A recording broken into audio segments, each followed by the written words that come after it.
తెలంగాణ సాధకుడు, బంగారు తెలంగాణ స్వప్నికుడు కేసీఆర్ చేసిన అభివృద్ధిని ప్రజలందరూ ఆకాంక్షిస్తున్నారని సంగారెడ్డి బీఆర్ఎస్ పార్టీ జిల్లా అధ్యక్షులు ఎమ్మెల్యే చింత ప్రభాకర్ అన్నారు.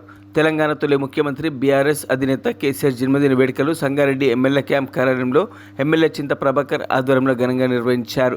బీఆర్ఎస్ పార్టీ శ్రేణులతో కలిసి ఎమ్మెల్యే చింత ప్రభాకర్ భారీ కేక్ కట్ చేసి కేసీఆర్ గారికి జన్మదిన శుభాకాంక్షలు తెలియజేశారు. క్యాంప్ కార్యాలయ ఆవరణలో టపాసులు కాల్చి సంబరాలు నిర్వహించారు. ఎమ్మెల్యే చింత ప్రభాకర్ ఈ సందర్భంగా మాట్లాడుతూ కేసీఆర్ చేసిన అభివృద్ధిని ప్రజలందరూ కోరుకుంటున్నారని, తెలంగాణ రూపురేఖలు మార్చిన ఘనత కేసీఆర్ గారిదేనని, మళ్లీ కేసీఆర్ పాలన కావాలని ప్రజలందరూ కోరుతున్నారని, కేసీఆర్ పాలనలో తెలంగాణ దేశానికి ఆదర్శంగా నిలిచిందన్నారు. అధ్యక్షులు ఉన్న చింతా ప్రభాకర్ గారి ఆధ్వర్యంలో, అలాగే డీసీసీబీ వైస్ చైర్మన్ అన్న మాణిక్యం గారు, హకీం భాయ్, మరి ఇక్కడికి వచ్చేసిన బీఆర్ఎస్ పెద్దలందరి సమక్షంలో ఈరోజు మరి కేక్ కట్ చేసి జన్మదిన సంబరాలను చేసుకోవడం జరుగుతూ ఉన్నది.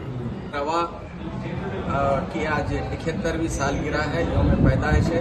हम दिल की गहराइयों से उनको मुबारकबाद देते हैं।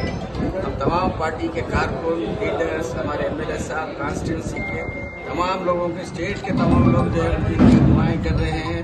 हम सब भी ये दुआ को है कि अल्लाह ताला उनको हमेशा सेहतमंद, चाको चौबंद रखे और तेलंगाना जिनकी जद्दोजहद, जिनकी कोशिशों और काबिशों से हमने ये तेलंगाना रियासत हासिल किया, उसकी खिदमत करने का उनको मौका अता फरमाए।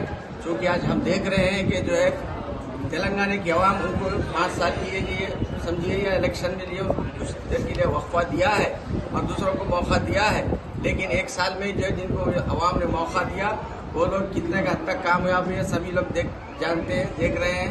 वो लोग तमाम जो है हमारी उम्मीदों पर पानी फेर दिए, तमाम लोग जो है अपनी कोशिशों में नाकाम साबित हुए हैं। आज फिर इस रियासत की आवाम केसीआर साहब को जो है दिन रात याद कर रही है। उनका जो है दौरे हुक्मरानी काफ़ी बेहतर था, आवाम बहुत खुश थी। రాష్ట్ర స్వాప్నికుడు, తెలంగాణ తొలి ముఖ్యమంత్రి వర్యులు అయినటువంటి గౌరవనీయ కల్వకుంట్ల చంద్రశేఖరరావు గారు, మా బీఆర్ఎస్ పార్టీ అధ్యక్షులు కూడా మరి వారి యొక్క ఈనాటి జన్మదిన శుభాకాంక్షలు, అంటే హృదయపూర్వక జన్మదిన శుభాకాంక్షలు మహిళలందరి తరఫున చెప్పడం జరుగుతూ ఉంది. భగవంతుని వేడుకోవడం ఏంటంటే మా సార్కి ఆయుర ఆరోగ్య అధికారాలను మళ్ళీ భగవంతుడు ఇవ్వాలని కోరుకుంటూ జై తెలంగాణ.